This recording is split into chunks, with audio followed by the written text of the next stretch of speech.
Hey guys, it's Gavin back with another video, and today we are going to be going over my 2022 Trek Fuel EX5 Gen 5 after a couple month review. I will be going over the aftermarket parts I have on it and give you guys my overall opinion of how great of a bike this really is. Let's jump right into it. Starting off with the aftermarket parts I've put on this bike so far. In the front, I have a 200mm Shimano rotor and a Fox Float 36 Performance fork in the front with 150mm of travel. I also have a Maxxis DHR 2.5 double down tire in the front. Moving to the back, I have a 200mm Shimano rotor with a XR5 team issue tire. I've also converted the bike over to tubeless. Now let's talk about how the bike reacts and feels on the trail. The Fuel EX really feels good on the trail all around. It's very plushy bike, it's playful. The Fuel EX is really able to stomp mostly everything on the trail, whether it's 20-foot gaps, big rock drops, flying down rock gardens, and more. I've taken this bike down a lot of stuff, and everything on it has seemed to work really good. I didn't have any problem with it. It was just able to eat through everything.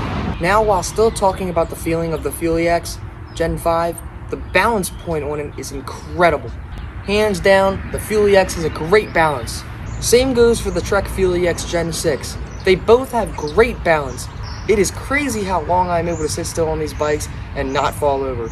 I've been able to sit on this bike for like over a minute and not fall over. When with my old Marlin that I originally started out with and everything, that was not a good balancing bike at all. And I could not keep it up. And I don't even practice balancing that much. And that's just how good of a bike this Trek Fuel EX is when it comes to balancing. I'm super comfortable on the trail. The balance makes me feel really comfortable on the trail and get through technical things. Now let's talk about the components that come in the drivetrain. It comes with nice cranks, a good 32 sprocket, good for climbing and doing fast trails, and also a good Shimano Deore cassette, which you wouldn't expect on a Fuel EX5. It also comes equipped with a Shimano Deore derailleur, which is still a really nice derailleur. The shifting on this bike is very smooth. Never had any problems with the chain slipping off or anything. And when the Deore shifter comes into that, it's nice having very little play in the shifter itself, so I can do those fast shifts for when I'm coming to a climb.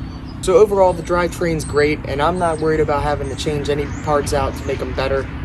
I love it the way it is. And with these 29s, it's able to fly through the trail. Let's talk about the suspension. Now, rear shock wise, a lot of people wonder if you could put a coil spring on the rear. And the answer varies on what type of coil spring you are putting on the rear. What company? Some springs are thicker than others, than the coil springs like the Cane Creeks and other companies. You can hit the frame. Fox ones seem to typically fit better in the frame. You really have a close gap where that shock is and that frame is. You really don't have much room to play with. I have seen people put coil spring shocks on the Gen 5s. I think you can do it. I personally don't think you need a coil spring shock in the rear unless you're really doing some crazy descents and big jumps. I'm not there yet, so personally for me, I'm perfectly fine with the air shock, but I will be upgrading to a Fox factory in the future.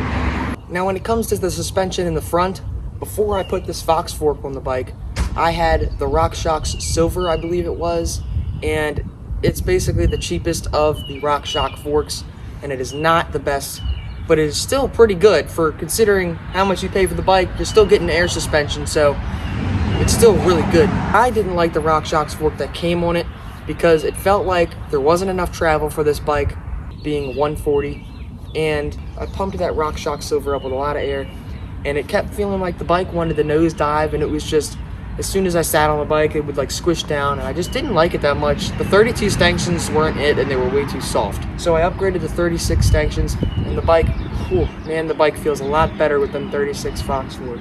But still, I think the RockShox Silver being an air fork and the X Fusion rear shock, everything is still air suspension, so you're still getting a really good suspension for the money you're paying for the bike. Now, when it comes to climbing, this bike is a great climber. It is the best climbing mountain bike I've ever ridden. The Fuel EX has the crank positioned right under the seat, so you get good leverage, and because it has that 12-speed on it. Those two combinations make for a great climber, and it does not exert a lot of energy out of you whatsoever. The bike is just an awesome climber. I don't know if I'm ever going to ride a bike that's a better climber than the Fuel EX. It is a great trail bike, descents, and climbing. So if you had to ask me, is the Trek Fuel EX5 Gen 5 really worth the $2,000 that I paid for it? And the answer is, hell yeah. The Trek Fuel EX is a 100% great bike. It is definitely worth that $2,000, and I think they're still up on Trek's website. If you wanted to go get one for yourself, go right ahead and do it, because you can't beat the price. This bike is an awesome bike, so stay tuned for next time. I'll be coming out with more videos next weekend, and I'll see you guys later. Peace.